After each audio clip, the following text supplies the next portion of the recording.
आजमगढ़ में जिला शिक्षा एवं प्रशिक्षण संस्थान जाफरपुर में वर्तमान शिक्षा और समाज कल्याण विद्यालय विषय पर आयोजित कार्यक्रम में मुख्य अतिथि के तौर पर पहुंचे उत्तर प्रदेश सरकार में समाज कल्याण राज्य मंत्री स्वतंत्र प्रभार एवं पूर्व आईपीएस अधिकारी असीम अरुण ने मीडिया से बातचीत मंगेश यादव एनकाउंटर मामले पर पुलिस कार्रवाई को सही ठहराते हुए अखिलेश यादव को अपराधियों को बढ़ावा देने वाला बताया। मंत्री ने कहा कि जब भी कोई पुलिस वाला घर से निकलता है तो यह सोचकर नहीं निकलता कि उसे गोली चलानी है, लेकिन जो अपराधी डकैती में इन्वॉल्व है और पुलिस पर हमला करता है तब उसकी गिरफ्तारी के लिए प्रयास करती है। इस मामले में भी ऐसा ही हुआ। एक अपराधी जो डकैती जैसी घटना में अपने गिरोह के साथियों के साथ शामिल है और गिरफ्तारी के प्रयास करने पर पुलिस पर गोली चलाता है। पुलिस जो कि पूरी तरीके से प्रशिक्षित है, उसको कानूनी अधिकार भी है, वह अपने आत्मरक्षार्थ पर जवाबी फायरिंग कर सकता है। इस मामले में पुलिस की जवाबी फायरिंग में अपराधी मारा जाता है, इसका दुरुपयोग न हो इसके लिए तमाम सेफ गार्ड्स बनाए गए हैं। मजिस्ट्रेट जांच होती है, विशेष पोस्टमार्टम होता है, वीडियोग्राफी होती है, जैसा कि इस मामले में भी हुआ। समाजवादी पार्टी और अखिलेश यादव की परंपरा रही होगी अपराधियों को बढ़ावा देने, लड़के हैं गलती हो जाती है इनका नारा है, जबकि योगी की सरकार में अपराध और अपराधियों को क्षमा नहीं किया जाता है, इनको दंडित किया जाता है। यह लोग भूल गए हैं इस समय योगी जी की सरकार है और डकैती डालने चले गए। अब इन पर कार्रवाई हो रही है, ये हो या भविष्य में हो, पुलिस पर जो गोली चलाएगा पुलिस आत्मरक्षार्थ जो कि उनका अधिकार है जवाबी गोली चलाएगी। इस बात को अखिलेश जी को भी समझना चाहिए। अगर अखिलेश जी अपराधियों को बढ़ावा देते हैं तो योगी जी के अपराधियों का सफाई अभियान के विपरीत है। सपा सरकार और बीजेपी की सरकार में यही अंतर है। आज अपराधी डरा हुआ है, अपराध छोड़ रहा है, जेल में है, स्वयं बाहर नहीं आना चाहते। जो नौजवान युवा पीढ़ी है वह अपराधियों माफियाओं को रोल मॉडल के रूप में देखती थी, वह शिक्षा व रोजगार की तरफ ध्यान दे रही है। वहीं समाज कल्याण मंत्री ने यहाँ कार्यक्रम के संबंध में कहा कि समाज कल्याण विभाग समाज को ताकत देने का काम करता है, उसमें सबसे महत्वपूर्ण शिक्षा है। हमारे अनुदानित विद्यालय है, आश्रम पद्धति के विद्यालय है, कोचिंग व्यवस्था है, छात्रावास है, बहुत बड़ा क्षेत्र है।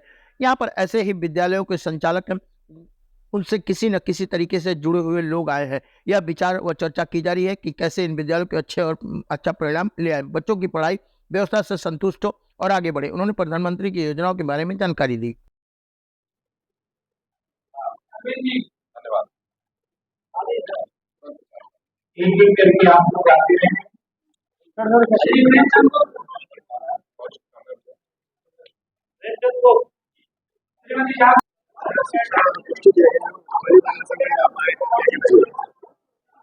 आज एक बहुत सुंदर परिचर्चा का कार्यक्रम आजमगढ़ में आयोजित हुआ।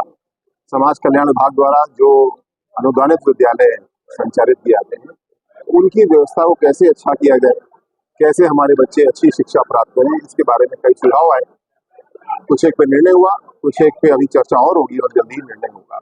हमारे आश्रम पद्धति विद्यालय की बच्चियों ने भी बहुत अच्छा कार्यक्रम प्रस्तुत किया और जैसा योगी जी ने प्रयास किया है, हम सबको मिलकर के अपनी अगली पीढ़ी को अच्छी शिक्षा देना है, उनको तैयार करना है, क्योंकि विकसित भारत बनाने के लिए यही हमारे साथी हैं जो देश को आगे बढ़ाएंगे।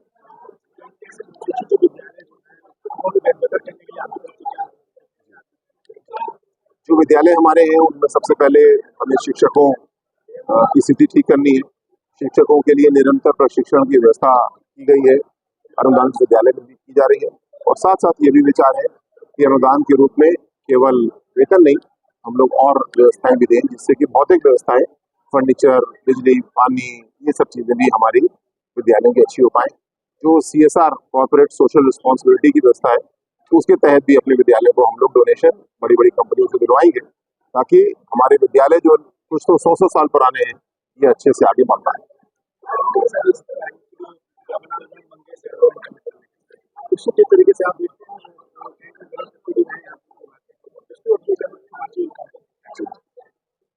एक डकैती होती है, उसमें कुछ अपराधी गिरफ्तार किए जाते हैं।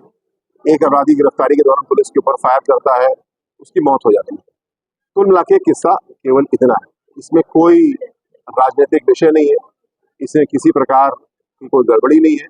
और जो भी पुलिसकर्मी दबिश देने के लिए जाता है, गिरफ्तारी जाता है, वो कोई भी ये सोच के नहीं जाता है कि आज गोली चलानी है। लेकिन जब अपराधी पुलिस के ऊपर गोली चलाएं, समाजवादी पार्टी के समय पुलिसकर्मी अपने आप को छुपना बेहतर समझते थे, लेकिन आज पुलिस का मनोबल ऊंचा है, पुलिस प्रशिक्षित है। अगर पुलिस के ऊपर कोई गोली चलाता है तो कानूनी तरीके से पुलिस उसका विरोध करती है, अपने प्रतिरक्षा के अधिकार का प्रयोग करते हुए जवाब देंगे। और यही इस केस में हुआ। सारे जांचें जो होनी चाहिए वो भी की जा रही है। किसी प्रकार कोई राजनीति की आवश्यकता नहीं है और हम लोग अपनी सुधरती हुई कानून व्यवस्था से बहुत प्रसन्न हैं।